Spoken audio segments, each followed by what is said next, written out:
and welcome back to the channel, Seen with Chips. If you haven't been here before, then welcome. Please consider subscribing and pressing the bell button so that you can see the other videos that I'm making throughout the year. Obviously you probably know that subscription to a channel is free, so it will cost you nothing to just press that button and see the videos that I'm making. Now, people who have been on this channel before will probably realise that I'm not in my own workshop here. I'm in a different workshop. I've come down to a friend of mine, a professional's workshop, which I'll show you around a bit in a minute. But we're going to have a look today at a 1958 Panhead. So we're going to have a look around that. It's an original bike, and I'm sure you'll be impressed with the condition that it's in from the year. Right, just before we have a look round, I used to go out with the girl a few years ago who had a lazy eye, and it seems she was seeing someone else. I'm here all week. So here's the workshop, and it's quite a diverse bit of kit in here today that he's working on. The guy that owns this workshop does all the work on my bike. He's been doing it for several years now, to the point that I won't let anybody else touch the bike. But if you look around, just look around here, we've got, and it's quite a diverse bit of work he's doing on different bikes. There's a trike here that's being built. I think this one actually has been involved in an accident at some stage, but it's being repaired. We've got a brand new Fat Boy here that has had a lot of work done on it, with alarm systems and racks and stuff and exhausts, and then there's the Panhead that we're going to have a look at in more detail later on. There's another Fat Boy over here that's had new bars and stuff on, and is actually, the paint work is away for a big new paint job to go on that one. And then we've got a 1970 old Harley Davidson here that's being worked on, and then through here we've got a 1952 step-side Chevy that shop truck, I think they call them.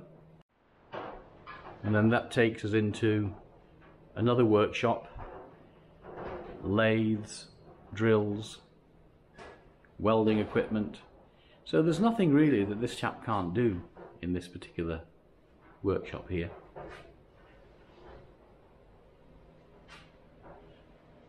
So you can see there's a lot of diverse work going on with different types of bikes. So here we have this 1958 Panhead, all with its original paint. It's actually been cleaned up a little bit since the last time I saw it. I've got some pictures here that you'll see that I put up now of as it was when the bike was bought.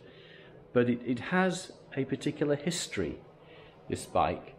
When it was bought, it cost $1,155. And then it was kept and ridden for 1,100 genuine miles until 1965, when it was then sold. And the chap that bought it the next time, he didn't register it in his name, and in fact he put it in his garage and didn't ride it for 25 years, and it just stayed in the back of the garage. Then unfortunately he died, and the bike was sold, and it came over to the UK in 1990, and the bike has done about 23,000 miles, I think it is, genuine miles now. So you can see it hasn't been ridden a great deal over its life, but let's have a look at a little bit more detail of what the bike's got. We have a walk around the bike now. I'll give a few interesting facts on this. You'll know that this is a genuine bike, and it hasn't been modified. I mean, a lot of bikes that have been restored, what they've done is they've had lots of Chinese bits put on them, and they're not the real genuine parts that came out of the factory. But this one is a genuine bike that came out of the factory, and you can tell that by certain things like the indicators here. They've got glass on here, not perspex. An interesting point on when we're talking about these indicators here, not quite sure whether you realise that in 1958 indicators were an optional extra. Can you believe that? They weren't a legal requirement for a bike. You had to buy them as an optional extra. But also interesting facts about it is that I don't know whether you're probably fully aware of these the insignia that you have on the front of a fender here, and now that this was the first year that they put that on. I mean, nowadays you've got the Road King and the Ultras, they've all got them on there now, but the 1958 was the first year that they put those on. But also the first year, the 1958 was the first year that they used a plastic tank badge. Unfortunately, it wasn't received very well, so it was the only year that they used the plastic tank badge, and that was so as you can see, this one, a plastic one. As we move back along the bike, you'll see here that again, things that this year was a very important year for the Harley. This is the first year that they introduced the swinging arm at the back of the bike, and with the suspension here. Also, if you've seen my other videos, you know how we've talked about toolboxes. Well, this is back to the kidney-shaped toolbox that we see today, from the round ones of the 1929 and 30s and such like.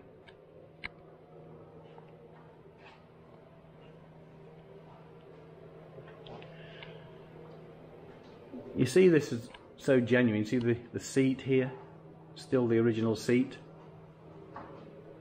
I think that's what's so good about these bikes, is that when they're restored, they're not quite real, are they? Because when you talk about a 58 bike, you don't expect it to be in absolutely immaculate condition. This is as it came out of the factory. This is the actual genuine paint that it came out of the factory.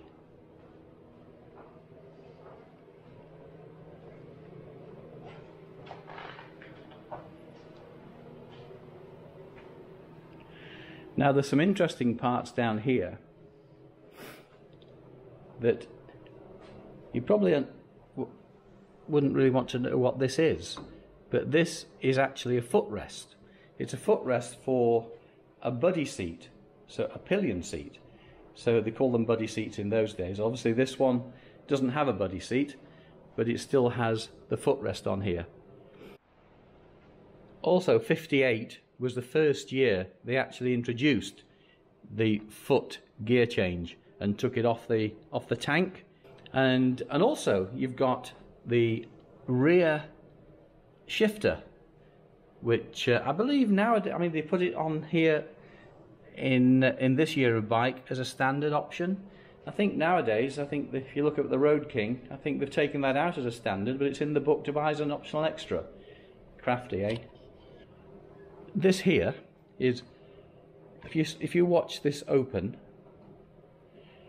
now that is called a mousetrap. Now, as you're probably aware, the clutches on the Harley Davidson were quite stiff, and nowadays you can get something called an easy clutch. In fact, I've got one on my bike, an easy clutch, but this was the first point of an easy clutch.